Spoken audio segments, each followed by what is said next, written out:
Hi, ನಾನು ತರುಣ್. ಹೇಗಿದ್ದೀರಾ ಎಲ್ಲರೂ? Welcome back to another video. ನಾಳೆಯಿಂದ IPL ಸ್ಟಾರ್ಟ್ ಆಗ್ತಾ ಇದೆ ಆ್ಯಂಡ್ ಇವತ್ತು ಒಂದು ಸ್ಯಾಡ್ ಅಪ್ಡೇಟ್ ಬಂದಿದೆ. MS Dhoni has a captain step down ಆಗಿದ್ದಾರೆ. ಫೇಕ್ ನ್ಯೂಸ್ ಅಂತೂ ಅಲ್ಲ, ಅಫಿಷಿಯಲ್ ಸ್ಟೇಟ್ಮೆಂಟ್ CSK ಫ್ರಾಂಚೈಸಿಯಿಂದನೇ ಬಂದಿರೋದು.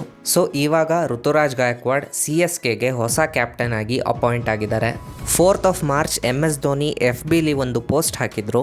Can't wait for the new season and the new role, stay tuned ಅಂತ. ಈ ನ್ಯೂ ರೋಲ್ ಬಗ್ಗೆನೇ ಅವರು ಹೇಳಿದ್ದು. ನಮಗ್ಯಾರಿಗೂ ಅರ್ಥ ಆಗಲಿಲ್ಲ ಅಷ್ಟೇ. 2 ವರ್ಷದ ಹಿಂದೆನೂ IPL ಸ್ಟಾರ್ಟ್ ಆಗೋ 1 ದಿನನೋ 2 ದಿನನೋ ಮುಂಚೆನೇ ಕ್ಯಾಪ್ಟನ್ಸಿಯಿಂದ ಸ್ಟೆಪ್ ಡೌನ್ ಆಗಿದ್ರು. ಜಡೇಜಾ ಕೈಗೆ ಕ್ಯಾಪ್ಟನ್ಸಿ ಕೊಟ್ಟಿದ್ರು. ಬಟ್ ಜಡೇಜಾ ಕ್ಯಾಪ್ಟನ್ಸಿಲಿ CSKಗೆ ಏನೂ ಕೂಡ ಸರಿಯಾಗಿ ವರ್ಕೌಟ್ ಆಗಲಿಲ್ಲ. ಹಾಗಾಗಿ ಮಿಡ್ ಸೀಸನ್ನಲ್ಲೇ ಕ್ಯಾಪ್ಟನ್ಸಿನ ಮತ್ತೆ MS ಧೋನಿಗೆ ಟ್ರಾನ್ಸ್ಫರ್ ಮಾಡಿದ್ರು. ಬಟ್ ಅದೇ ರೀತಿ ಈ ಸೀಸನ್ ಕೂಡ ರಿಪೀಟ್ ಆಗುತ್ತೆ ಅಂತ ನನಗಂತೂ ಅನ್ನಿಸ್ತಾ ಇಲ್ಲ. ಯಾಕೆ ಅಂದರೆ ನೆಕ್ಸ್ಟ್ ಇಯರ್ ಮೆಗಾ ಆಕ್ಷನ್ ನಡೆಯುತ್ತೆ ಆ್ಯಂಡ್ ಗೊತ್ತಿಲ್ಲ, this might be MS Dhoni's last IPL. ಆದರೂ ಕೂಡ ಲೆಟ್ಸ್ ಹೋಪ್ MS ಧೋನಿ ಅವರ ಲಾಸ್ಟ್ IPL ಇದಾಗದೇ ಇರಲಿ and it is an official end of greatest captain era.